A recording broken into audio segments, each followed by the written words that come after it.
ఈరోజు లంచ్ బాక్స్లోకి మరియు లంచ్లోకి ఈజీగా చేసుకునే ఒక రెసిపీ అయితే చేసి చూపించబోతున్నాను. అదే సోయా మింట్ పులావ్.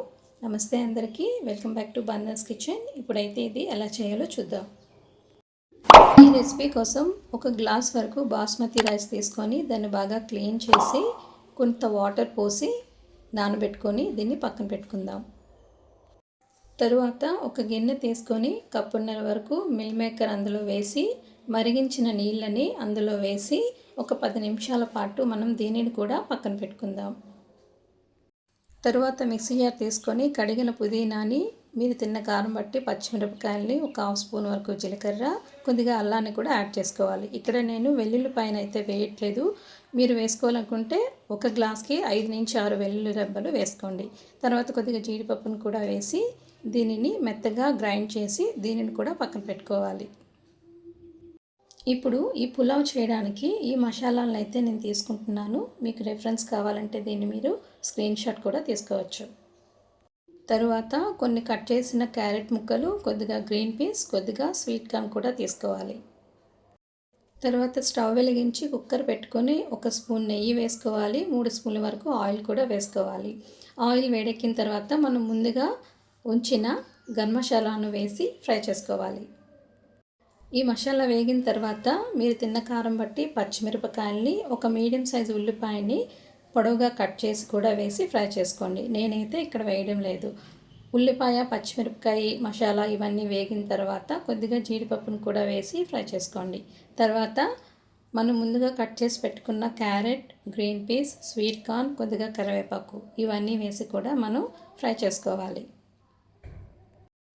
ఇవన్నీ వేగుతున్నప్పుడే మనం ముందుగా నానబెట్టుకున్న మిల్ మేకర్లో ఉన్న వాటర్ అంతా తీసేసి ఆ మిల్ మేకర్ని కూడా ఇందులో వేసి ఫ్రై చేసుకోవాలి. తర్వాత దేనికి సరిపడా ఉప్పుని వేసుకోవాలి.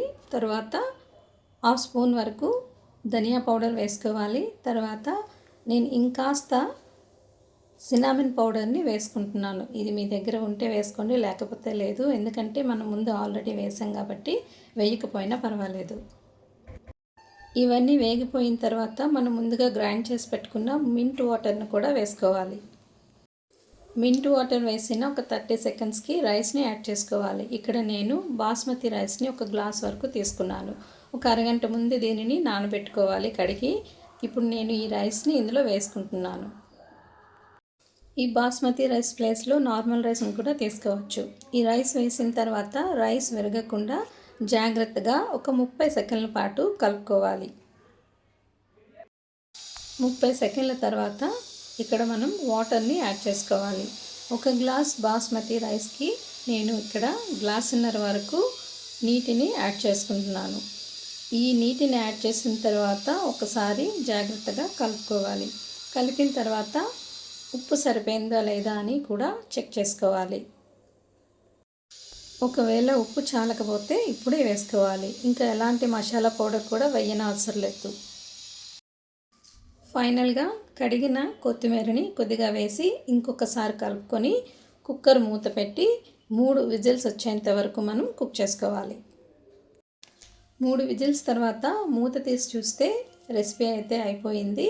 ఇప్పుడు ఒకసారి మూత తీసి పైన 1 స్పూన్ వరకు నెయ్యి వేసి ఇంకొక 5 నిమిషాల పాటు మూత పెట్టి ఉంచాలి.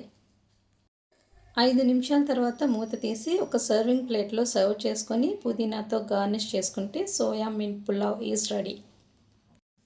ఈ సోయా మింట్ పులావ్ చాలా బాగుంది. దీన్ని మీరు వెంటనే ట్రై చేయండి. ఈ వీడియో నచ్చితే నా ఛానల్ని సబ్స్క్రైబ్ చేసి, లైక్ చేసి, షేర్ చేసి, కామెంట్ కూడా చేయండి. Thank you.